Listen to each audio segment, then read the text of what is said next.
Hi everyone, welcome to this session. And it's a really useful one this evening because we're going to talk about diagnostic assessments. And we are so lucky to have the expertise of Katrina Cochrane with us, who is a diagnostic assessor amongst many other things, to take us through this question that we know that a lot of adults were trying to figure out, aren't we? Do we need an assessment? Before we get started, though, I just want to say a few words about the AND Coalition. Katrina's very kindly displayed our logo here.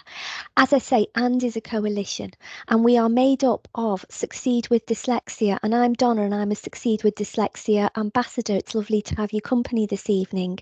We're also made up of Hampshire Dyslexia Association, and Sue McKenna, the chair, joins us. Hi, Sue. Hiya. Hi, Hi. everybody. And after we've listened to Katrina's wise words, Sue, we might have a chat about what you guys do in Hampshire for those who are in your part who are listening about maybe wanting an assessment. So it's great to have you with us as always. The other part of the coalition is the Adult Dyslexia Centre. So we've got their manager, Sue Floor, MBE. Hi, Sue. Hello. Hi. And the same with you, Sue, if it's okay. At the end, we might talk a Absolutely. little bit about what ADC does. Now, there's a missing member of the family this evening. Yorkshire Rose Dyslexia Association can't be with us, which is Pat Payne, of course, those of you who are regular viewers, she's their chair. But, you know, we know that Yorkshire do a lot in this space as well to support, and I'm going to share their contact details as well as the other coalition members on the back of Katrina's talk. So you're in a really safe hands this evening, guys, with the expertise and lots of the support that's out there. So that brings me nicely on to Katrina. As I said, she is a diagnostic assessor, a specialist teacher. She is the founder and director of Positive Dyslexia, and we see here her company's logo. She's also created her own workplace needs assessor course, and we might talk about workplace needs assessments this evening as well. If you're a professional listening to this, yeah, please do check out what Katrina offers. It's really, really useful. She's also an author. She's also joint vice chair of the British Dyslexia Association's Accreditation Board. She also creates many conferences. My goodness, Katrina, you're a busy lady. When do you ever find time? Oh, and you're a trustee of the ADC. I forgot to say. That's why we're so appreciative. You've carved out some time to take us through this evening. But as you know, I'm passionate about all Yes, of I this. do. So Yeah. I'm very happy to talk about this question because I get asked this a lot from adults and from parents as well. So if you're a parent, you may be thinking the same also. So shall I? I'll Yes, make a well, start I think then. that's the perfect introduction then, Katrina. Over to you. Okay. Right. So, as Donna says, I'm a specialist assessor. I assess adults and children and have been doing so for about 25 years. And, I thought about reasons why you might be interested in this subject tonight. And there's various reasons why you probably are listening tonight. You may just have had your child assessed, and lots of parents have their children assessed, and during the whole process, they think, well, I wonder if that's me as well. I've got the same kind of profile. I might be dyslexic also. It may be that at school you had a teaching assistant. You may even have had exam access arrangements at school for your GCSEs, for your A levels. You may have had extra time, maybe a scribe or a reader, but never had a formal diagnosis of dyslexia. And so you may have thought, well, again, it may be sort of something you might be thinking about. You may have had a formal diagnosis as a child, and now as an adult, you might be thinking, that's quite an old diagnosis. Have I changed? Do I need an up-to-date diagnosis? We get a lot of people who are starting university, obviously, and want to apply for disabled students allowance. And also we get a lot of people who are doing professional exams, so legal exams, accountancy exams. We get lots of doctors come to us as well. Or you just may be interested in the whole process of getting a diagnosis for dyslexia, and interested in the whole way in which we go about it.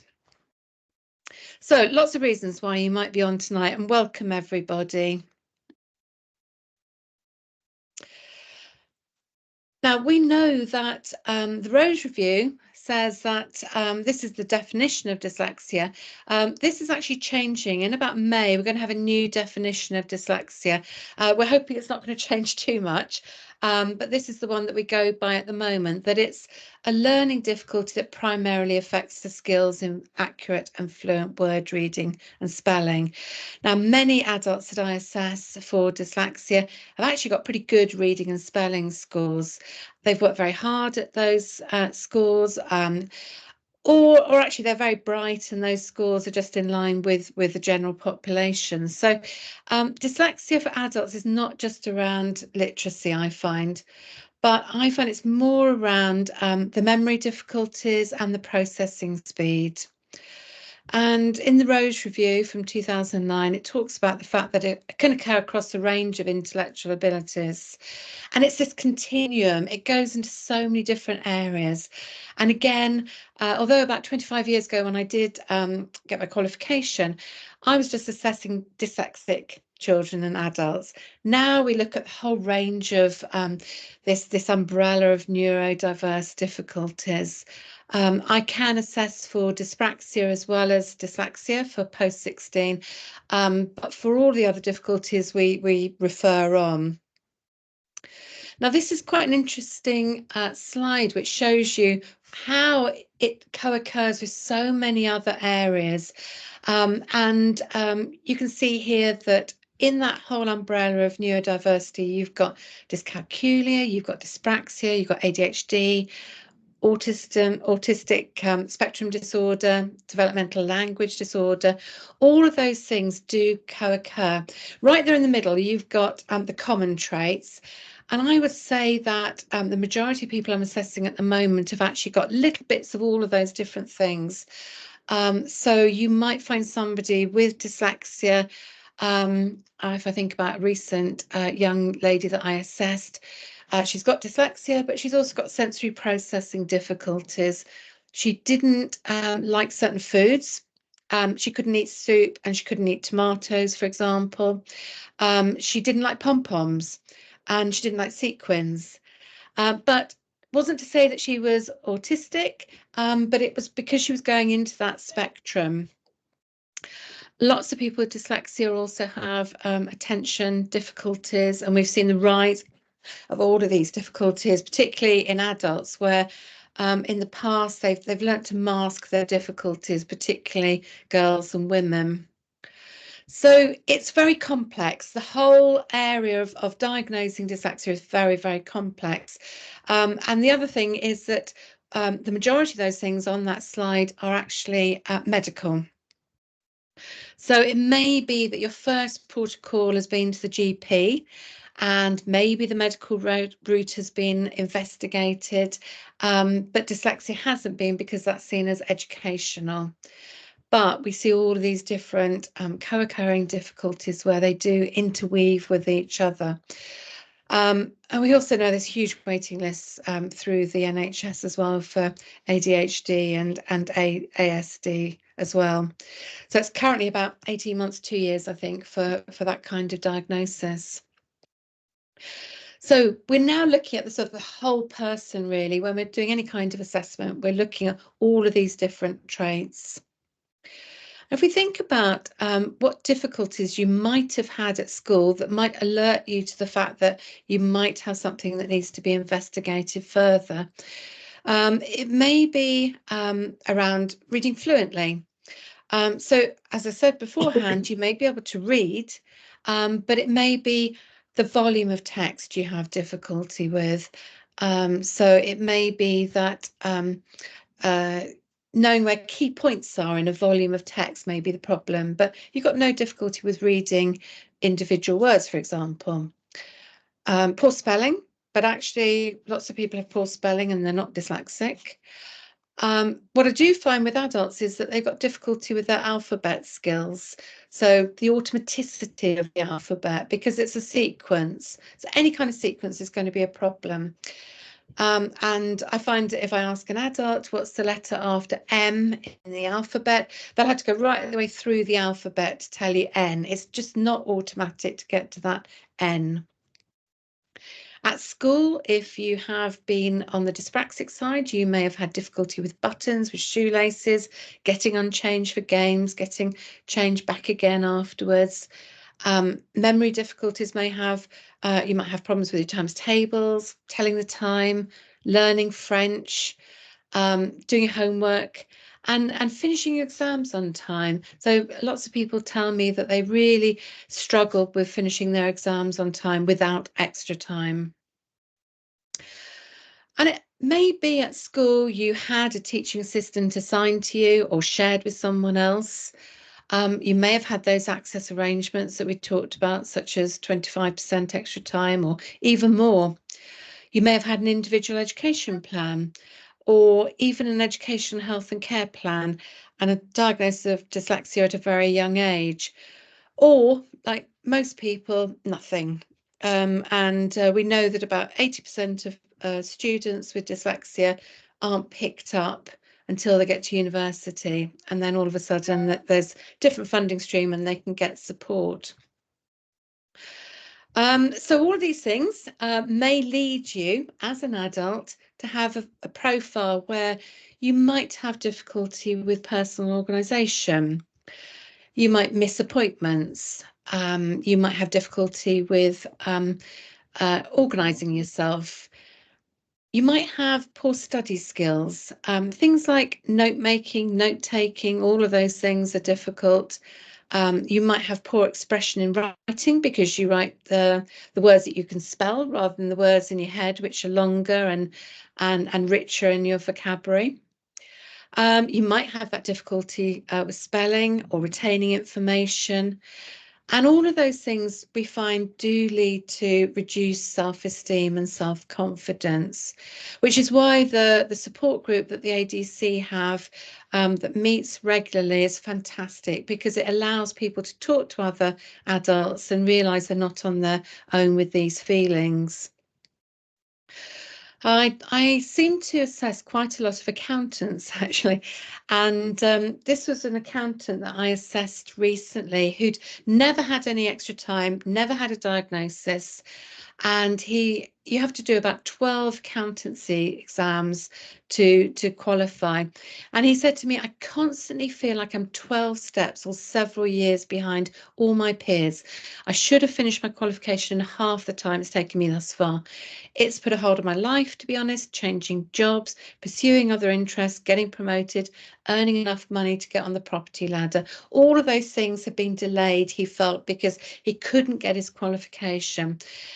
And it was wonderful because I was able to diagnose the dyslexia with him and he was able to pass his exams. So it was a great feeling for him.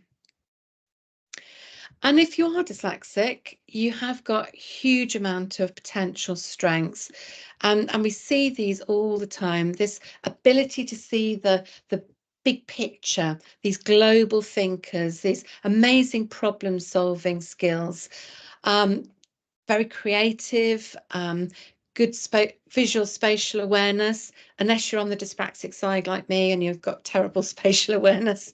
But you know, this creativity, these amazing verbal communication skills, and then these very, very high levels of motivation and persistence that we find.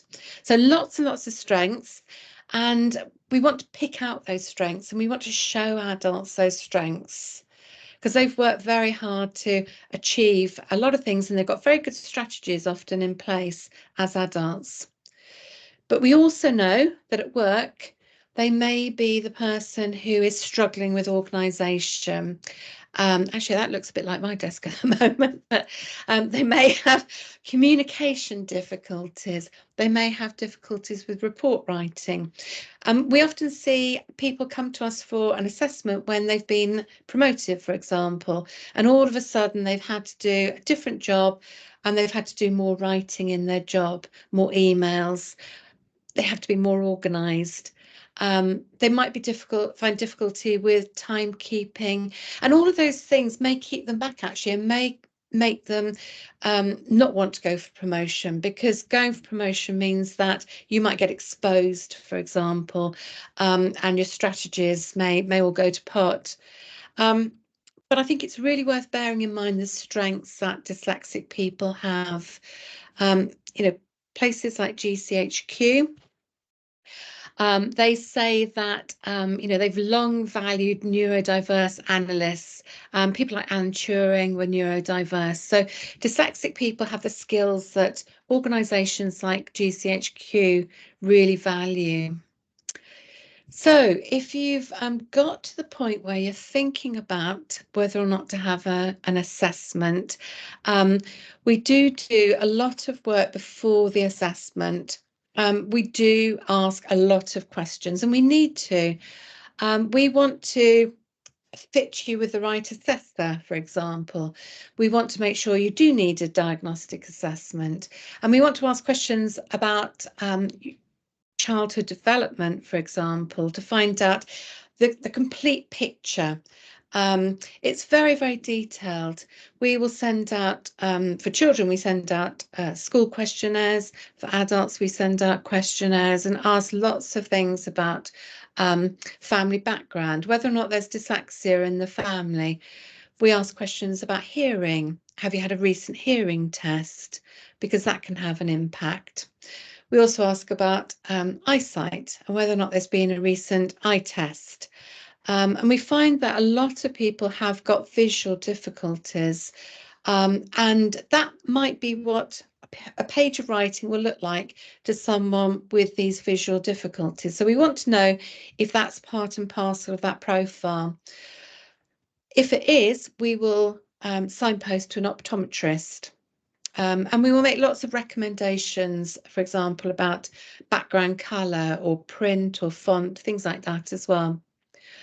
So that makes you feel a bit sick, doesn't it? But it is something that can be easily sorted out. And for many children, for example, they think that's normal for the print to jump around like that.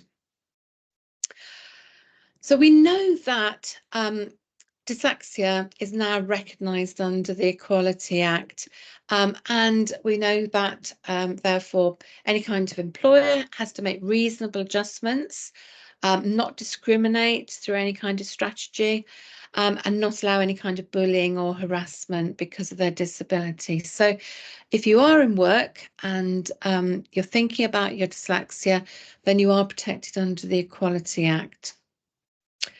So talked about lots of questions that we ask. The main question that we do ask is really about, are you doing any professional exams in the future? Are you going to return to or go on to university?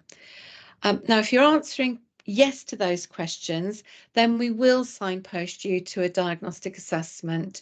Now, sometimes some employers, some people are lucky enough to have an employer who will pay for a diagnostic assessment, even if someone isn't doing any professional exams or they're not going to university. And that's brilliant if they will. So that's perhaps a third question. Will your employer pay for the assessment? If you are going on to do a full diagnostic assessment, then you do have to go to the right person. And there's only two kinds of people really who can do these full diagnostic assessments. And that's either an educational psychologist who's got an HCPC registration, that's Healthcare Professional Council registration, or a specialist assessor who's got a level 7 qualification, and preferably something called an APC, which is an assessment practicing certificate. So if you're looking for an assessor, make sure they've got that HCPC registration or they've got an assessment practicing certificate. Now, you can have a specialist assessor who hasn't got the assessment practicing certificate, but who's got the level 7 qualification, and that is a qualification to assess, but that assessment can't be used for DSA purposes. But we will always advise on things like that. And if you are interested in a particular assessor, you can go on the SASC website and check them out, or HCPC have got the BPS, British Psychological Society, will tell you whether or not the psychologist has got the appropriate registration as well. But we would always give you advice about that. All of the assessors, for example, who work for the ADC have all got an assessment practicing certificate, and it's current, it lasts 3 years, and you generally have to submit a report every 3 years to get that checked that you're at the right standard, and it's not easy, believe me. So you'll get the very, very best. So let's have a think about what actually happens in a full diagnostic assessment.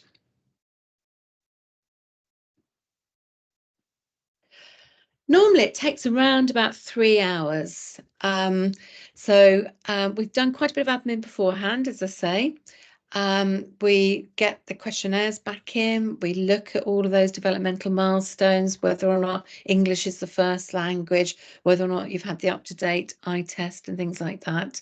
And then we carry out a whole range of different tests. We look at underlying ability, we look at verbal ability, we look at non-verbal ability, and we look at tests like reading, spelling, writing, memory, processing, all of those different things. That's why it takes so long.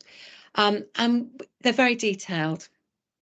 We then put together all of the results. We put them in a very detailed report with lots and lots of recommendations. And we try and send those back within 15 working days. There's no reason why they should take longer than 15 working days. I do sometimes hear people say that they've waited months for reports, and that's really not on at all. So 3 weeks maximum. We might recommend things like extra time. We might recommend things like assistive technology.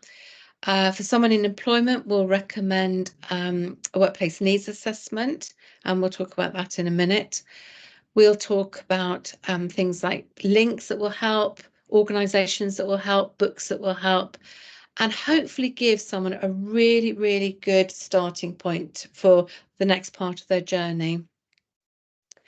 As I say, it's very detailed, quite wordy. You might get a nice graph in it, hopefully, that make it a bit easier. But we're looking at that spiky profile where someone has got really strong skills in certain areas. So it might be their problem-solving skills, but depressed skills in other areas like memory or processing. So where can I go to for an assessment?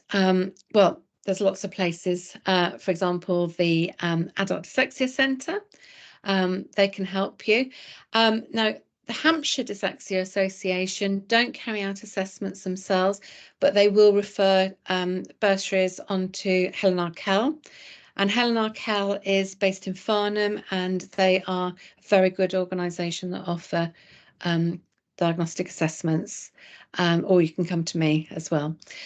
So lots of places nationally. The BDA also have got a number of, well, they've got a whole range of diagnostic assessors and psychologists.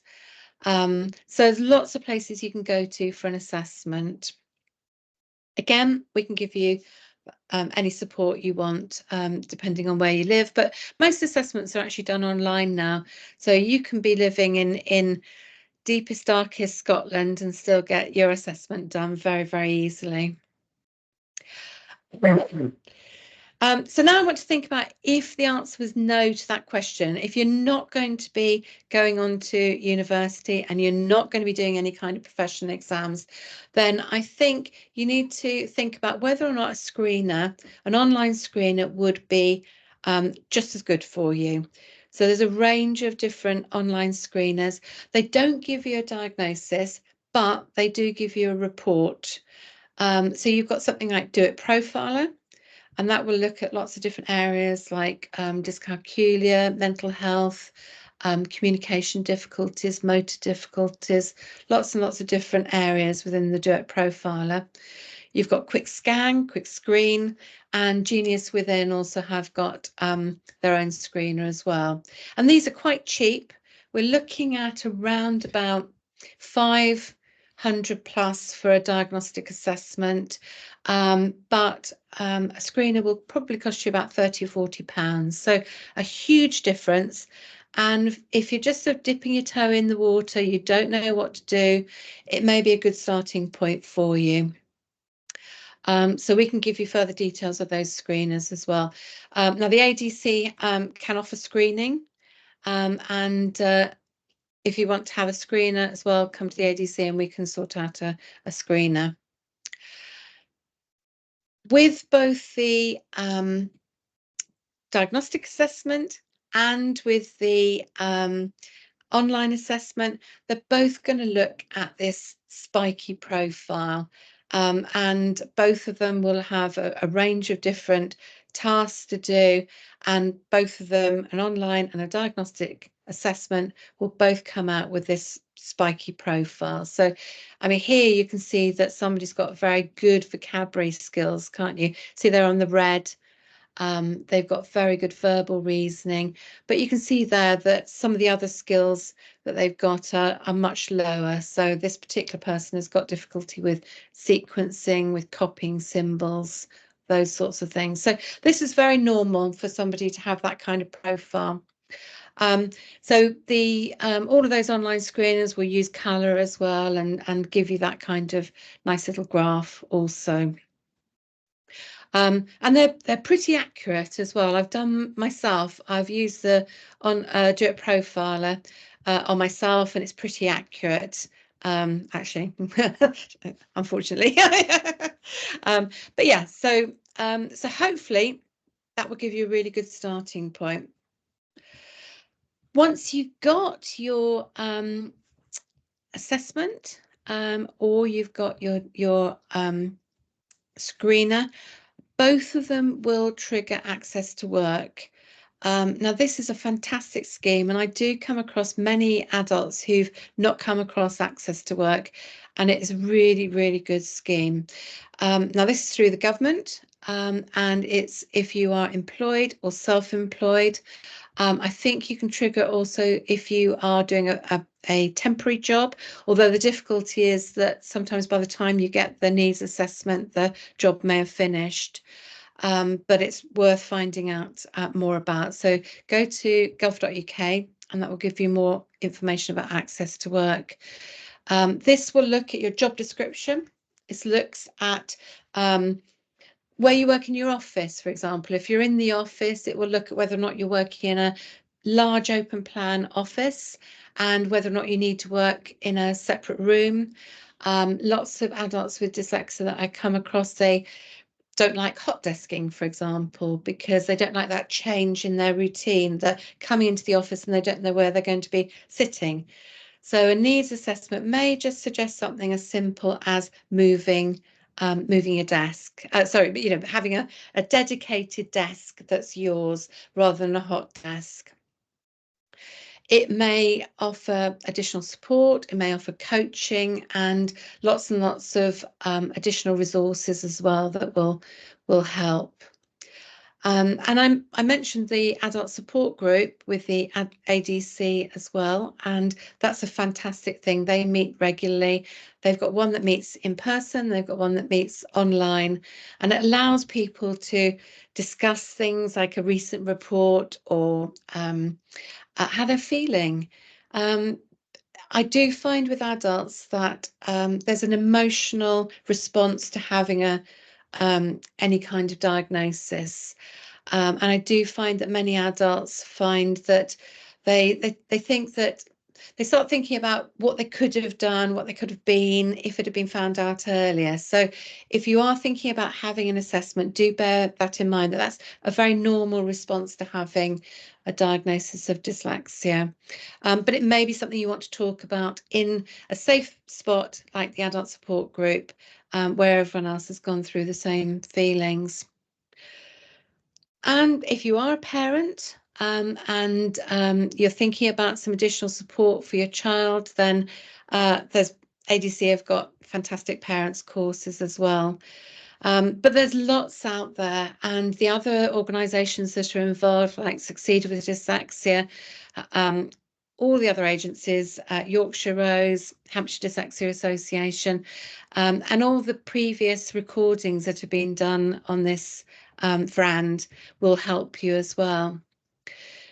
So hopefully it's a fairly sort of quick sort of tour into the world of assessment, but hopefully it's given you a little bit of an idea about why you might think about an assessment, what's the benefits, what will happen during an assessment, and what will happen afterwards, what you can do afterwards.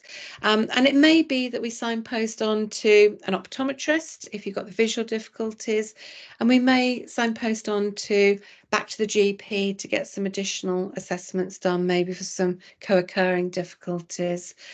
There's a lot of people don't know whether or not a label is a good idea, but for most adults, it's a really, really good idea. And I've had people in their 70s come to me for assessment because they said, I'm just fed up not knowing. I just really want to know. I don't need a diagnostic assessment. I just want to know that I'm not thick, basically.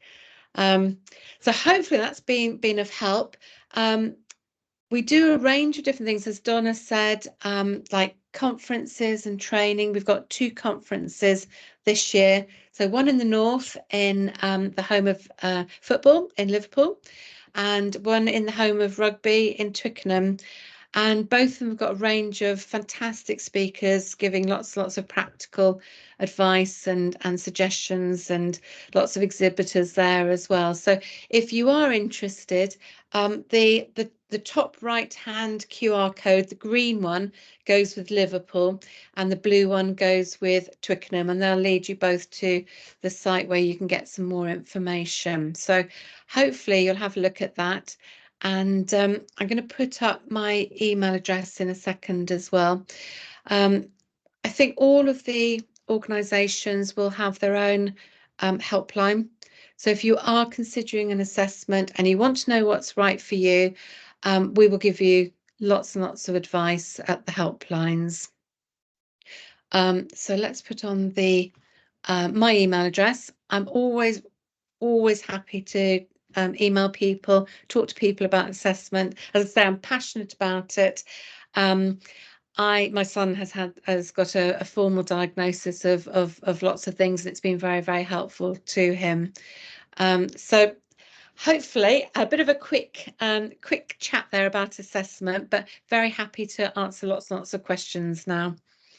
Thank you, Katrina. That was absolutely brilliant. You've got such a gift to communicate in such a clear way some of these really complicated ideas of how, as adults, we navigate through.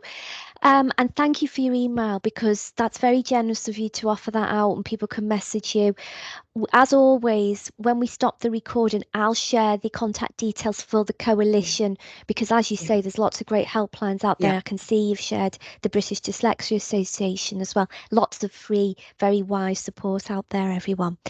I'm going to ask Sue McKenna and Sue Flora in a minute if there's any questions. Something I'm going to ask you, because I get asked this a lot.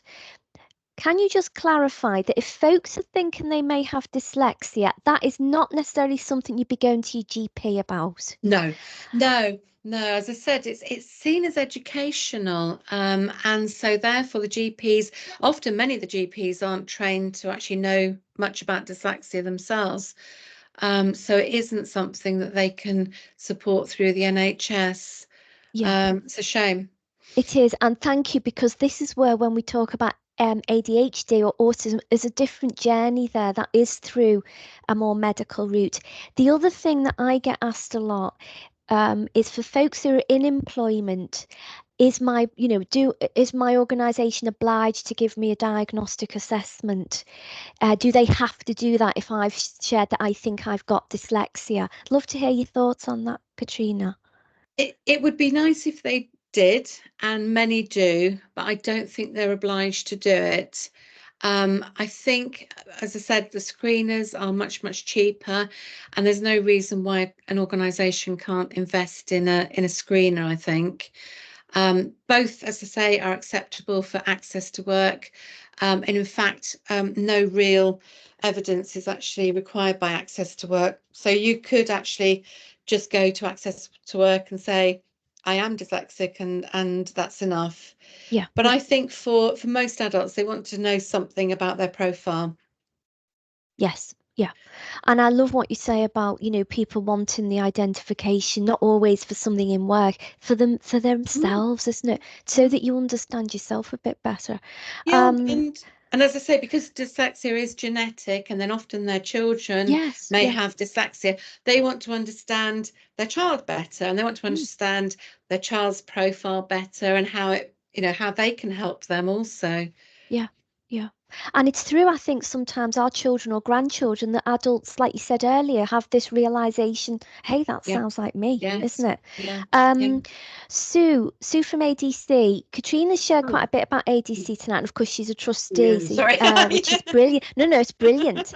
Any comments or questions, Sue, about this issue around diagnosis or anything Katrina shared tonight? Yeah, well, I think it's a great advert for ADC. Thank you. Thank you so much.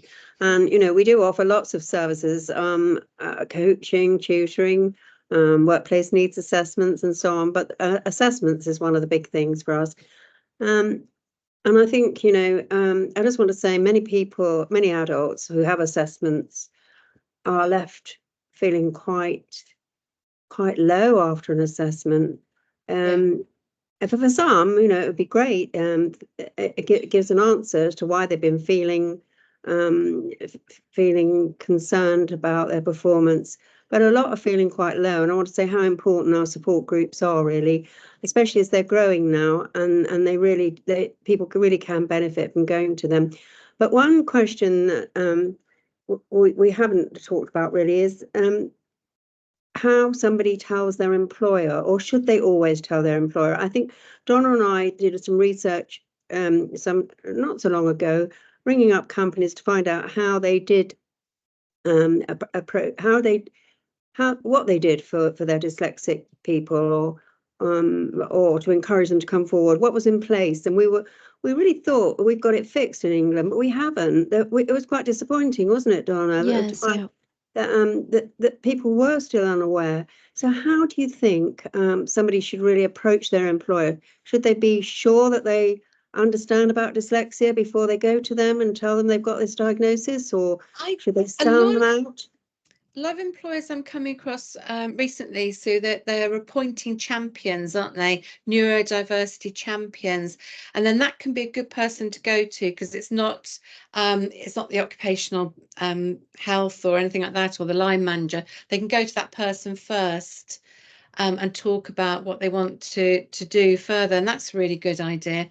Lots of companies are embracing neurodiversity, aren't they? So the culture of lots of companies are changing, I feel. Did you see that recent case where there was a policeman and in Carlisle, and everyone was making fun of his spelling on his Facebook posts, and the commissioner came in and said, look, he's a brilliant policeman. I don't care if he can't spell, he's a really good policeman. And that was fabulous when it came from the top, and that person recognized at the top, and the culture changed in the police force over the last few years, I think. So it's getting better, hopefully. And so people shouldn't feel that they can't talk to somebody about their dyslexia. But if they can't, then they can talk to someone like you in the helpline, can't they? And get further advice. Yeah. It's really an interesting conversation, and I think disclosure is a big topic, isn't it, guys? Which maybe we'll discuss on, and you're not obliged to disclose, but of course, if you don't, then you can't really get some of the help that maybe you're really entitled to and you need in your workplace. But you're right, Katrina, the times are changing happily, but I think still we're not quite there yet, I think. And I am aware of that post, and it went viral, didn't it? And everybody was saying this is brilliant, because the guy was saying, look, I've got dyslexia. So yeah, but I think the culture is changing, but we're not there yet. Sue McKenna from Hampshire, anything you want to add or ask while we're still on the recording, where everybody can listen to what we're sharing this evening? Thank you, Donna. Well, firstly, I'd like to say thank you, Katrina. I really enjoyed that. I've been involved in dyslexia since 1993, and I am writing notes here and I'm learning new things. So thank you for that, and also for saying that Liverpool is the home of football. So anybody listening know that we kick off in 19 minutes. I did have 2 points, Katrina, because we in Hampshire Dyslexia Association, which covers Hampshire, Southampton, Portsmouth and the Isle of Wight, we have an email helpline, and we get many requests from parents saying, school have done a screening for my child. They are age 7 and they have said go and get a full diagnostic assessment, which, as you pointed out, can be £450 is our going rate in Hampshire upwards. And I'm aware that the criteria has changed with Student Finance England, that you now do not necessarily need a report which is after the age of 16. Am I right? No, to apply for the disabled students allowance, but it's quite a long road in a conversation with parents to say, do you need an assessment at 7? How will that help? And when a student goes to university to do a degree in history, what use is it knowing that when they were at 7 they were 2 years behind in their spelling? And as you know, you want to buy something that's going to help you practically and for life. What do you advise? Well, I think what happened beforehand was that children were getting assessed at 7, then 11, then 17, and it was an enormous expense for parents. So that was why it changed, that one report could last you all the way up to university, which is good in one way, but as you say, people do change in that time. The other thing is that I've recently assessed a child of 7. Myself and a colleague has assessed a child at 7. We both said to the parents, I think it's too young. You might not get the diagnosis that you want. But both the parents were very insistent they wanted their child assessed. And as we thought, we just didn't have enough evidence to give a diagnosis based on what we had. And also, if I may interrupt, one of our recent cases, although had a massive gap between intelligence and skills, the diagnosis would not be given because of the COVID missing years. So yes, because of 2 years of missed school, it was actually an educational psychologist would not put a label on because she could not identify that it wasn't due to the missed schooling. Right. I mean, hopefully in that kind of case, you know, we monitor, maybe, you know, with this particular child of 7, I've said come back in a year or 18 months. That's what they've been advised, the parents. Let's look at it in a year. But actually, my advice would have been to start with, don't actually have the assessment till you're about 8 or so, really, to get a proper idea. So see, Katrina, if I may come back to you then, the onus is on all of us then to educate teachers and the education system not to put parents under that pressure of, I've done a screening in school. It may be very naive, very bold, but it comes with a score, and then pass it over to the parents to say the answer is a full diagnostic assessment, which then probably won't buy them any more help than they would get under the Education Act. No, and that's the thing. Schools are very patchy, aren't they? Some schools you'll get fantastic support. You don't need a diagnosis. You'll get the same support as somebody who's not got so much support in that school. But yeah, so it's so patchy. So yes, it's around education for the teachers. It's such a shame that teachers are just telling parents we'll just go off and have a private assessment as well. All every day. every Yeah. day. I know. So some of the screeners for children are pretty good as well. So Nessie, Dyslexia Portfolio, they'll give you a pretty good idea. And it may be that's, I mean, sometimes I say to parents, save your money for specialist tuition. I would hope so. That's what we always say. Good. Use Nessie. You've already got the information where your strengths and weaknesses are. Use your money for 10 hours of one-to-one tuition. I agree. I hope, but the bold information they get, and in fact, we had a very interesting episode where it looked like there was a bunch of screening being done, and the 3 or 4 parents whose children showed signs of dyslexia were told in the playground, 3:30 at the end of term, here you go and get an assessment. And I feel like you, I'm very passionate about parents not being put in that position. On another note, I'm very nosy, not being an assessor. How do you do a practical assessment online for spelling and writing?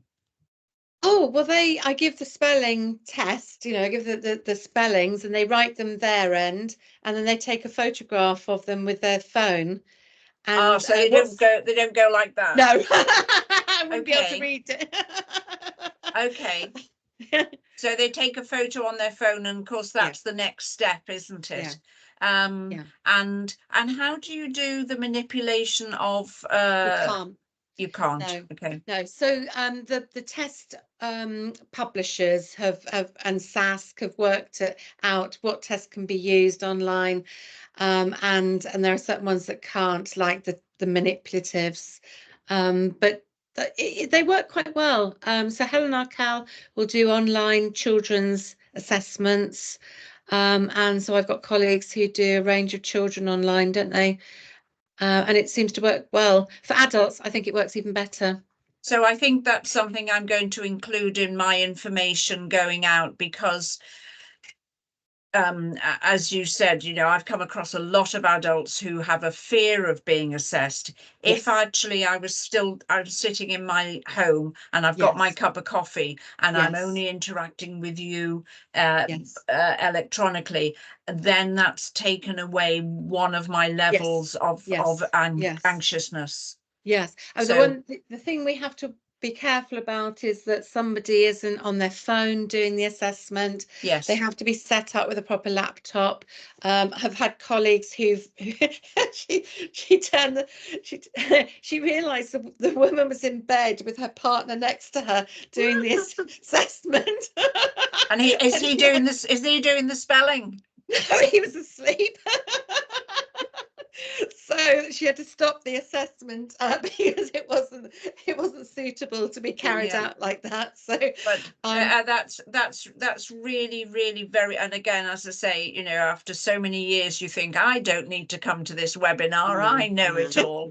But that's really, really helpful. And particularly helpful as I've got a student at the moment who's been successful in applying for a bursary. Oh, good. She is going to take her GCSEs because she's got her GCSE access arrangements in place, so nothing will change for that. And after her GCSEs, before she goes to college, she's going to have an assessment. And she's quite an anxious student, so I can now go forward and say, with this new information, you can be at home with mum, and that will help. And I think the important thing is that we always go at their pace. Okay.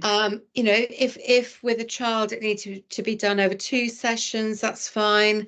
We give plenty of breaks. So it's in an environment where they feel that they can achieve as well. Okay. Thank you. That's my question, Donna. Thank you. No, brilliant. It's really fascinating to listen to these discussions, because when do we get the chance, guys, to have an expert like Katrina in this way, and we can really pick her brains? So again, thank you, Katrina. what I'd like to do just before we stop the recording, that's when we take questions from the folks who are in the session with us this evening. If Katrina, if you'd like to stop sharing, because what I'm going to do then is I'll share the contact details for the coalition. As Katrina said this evening, everybody, there's lots of help out there, lots of free support from the variety of helplines. So this is always the bit where I get very nervous. Because I'm trying to do the technology and talk at the same time. I am not great at multitasking.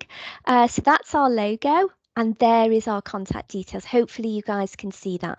So as you know, Katrina's a trustee at ADC. She shared that this evening. We've got the helpline number and email address. We've also got Yorkshire Rose. So for those of you in that part of the world, fantastic association. There's their helpline details. They also have coming up a festival on the 18th of May in Yorkshire. So please do check that out for adults and families and children. A wonderful day exploring all around dyslexia and neurodiversity in Yorkshire. Have a look on their website. We've then got Hampshire, and we heard Sue asking those brilliant questions, didn't we, just about, you know, what goes on in those tests and so on. So there's the contact details for the helpline. Now, Succeed with Dyslexia don't have a helpline. We don't work in those ways, but we do offer lots of support, lots of signposting, and also we have a fantastic YouTube channel with some brilliant videos there where we've spoke with experts, one of which, Katrina, was you, I seem to remember as well. We like to keep you busy. So with that in mind, everybody, thank you so much for your time. We hope you found this a really informative one. Yes, it's a complicated subject, but we hope we've done our best to demystify it. And please know, if you've still got questions, reach out to us. You are not on your own.